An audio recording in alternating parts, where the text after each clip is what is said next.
Zařízení, na kterém právě teď koukáte na toto video. Internetová síť, díky které se vám zobrazují na obrazovce. Auta, ovladače a v této době vlastně i hodinky. Dále bankovky a ceniny. Všechny tyto věci mají něco společného. Něco, co elektronikám umožňuje být tak malé, skladné a lehce přenosné a ceninám být prakticky nekopírovatelné. Jedná se o litografii, o proces, který je všude kolem nás, ale i přesto, že si to neuvědomuje, my bez něj nedokážeme žít. Co je to vlastně litografie? Proč je tak těžké vyrábět čipy a kde se s litografií můžeme setkat třeba na bankovkách? Co to ta litografie vlastně je? Litografie je světu známá už stovky let. V roce 1796 v Praze narozený vynálezce Alois Senefelder přišel s vynálezem, že za pomocí vápencového kamene vytvořil takové primitivní razítko. Udělal to tak, že na vápencovém kameni vytvořil místa, která byla hydrofobní, místa, která vodu odpuzují. Poté vytvořil místa, která byla hydrofilní, a to jsou zas místa, která vodu vtahují. Poté pomocí správného rozvržení vytvořil obrazec, jaký on chtěl, a vytvořil vlastně takové velké razítko, které ale oproti knihtisku je vlastně ploché a nemá žádné výstupky. S tímto způsobem litografie se na začátku zmiňované předměty úplně tak nesetkají. Ale zmiňuji ho tu, abychom si ukázali, jaký proces otevřel vlastně dveře světu, kdy si navrhneme nějaký obrazec a ten poté můžeme opakovaně přenášet na plochu bez toho, abychom ho do plochy vtlačovali. Teď tedy k novodobé litografii. Ta se asi nejlépe dá představit na polaroidu. Polaroidová fotka má vždy nějaký základ, zde je to papír, a poté je zde světlocitlivá vrstva neboli fotorezist.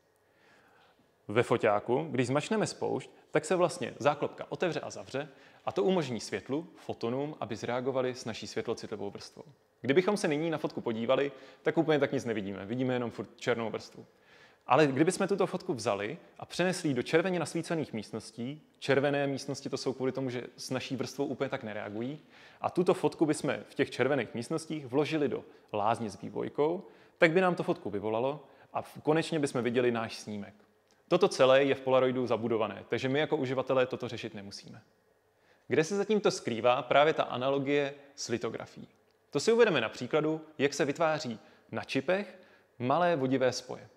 Ty se vytváří na waferech, křemíkových, což jsou takové plošky, které jsou extrémně rovné a zároveň čisté.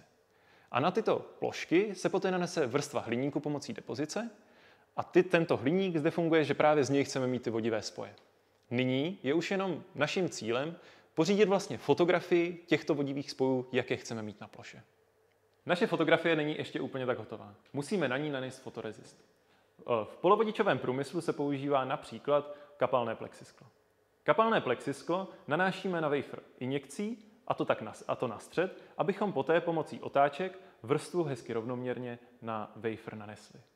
Poté wafer s vrstvou vezmeme a kvůli tomu, že kapalné plexisklo nechceme dále mít kapalné, tak musíme vrstvu zpevnit a to uděláme za pomoci pecí anebo topných desek. Vrstvu tedy zapečeme, ta se zpevní a dále už máme naši fotografii, na kterou můžeme pořizovat právě fotku našich vodivých spojů. Na to zde nemáme foťák oproti Polaroidu, ale máme zde zařízení, které nazýváme litograf. Litograf obsahuje zdroj světla, pod který vložíme náš wafer, který jsme si připravovali v minulých krocích. A mezi tyto dva objekty vložíme masku.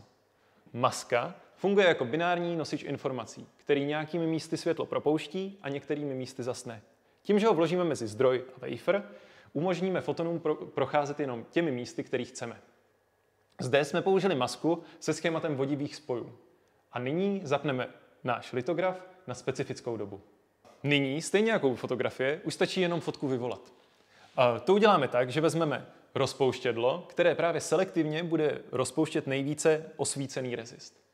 Když ho vložíme do této lázně, tak zbavíme se zeleně označené vrstvy a dále vložíme náš wafer do kyseliny, která zas bude nejvíce rozpouštět kov. Kyselina se dostane jenom na kov, který není zakrytý rezistem. A tím pádem dosáhneme našeho tíženého konce. A to, že na waferu máme kovové spoje, které odpovídají našemu schématu, které jsme právě měli tady v masce. Tomuto se říká, že jsme pořídili pozitivní obrazec. Kdybychom použili jinou kombinaci fotorezistu a rozpouštědla, které rozpouští právě oblasti, které jsme neosvítili, tak bychom pořídili negativní obraz. To je stejné jako u fotek na film. No a to, co nám ještě zbývá, je zbavit se zbylého rezistu a to uděláme obdobně jako na začátku. Použijeme rozpouštědlo, které nám právě rozpouští jenom tento rezist. Některé litografy nepoužívají takovýto zdroj, který osvítí celý wafer, ale používají právě laserový bodový svazek. Tímto laserovým bodovým svazkem já osvítím jenom části waferu, které chci, to si nadefinuji někde v počítači, ale tento proces bohužel trvá mnohem déle, protože neosvicuji celý wafer. No ale zase to nese výhody, že je to mnohem přesnější. A dalo by se to přirovnat, že vlastně mám pero, kterým kreslím na papír.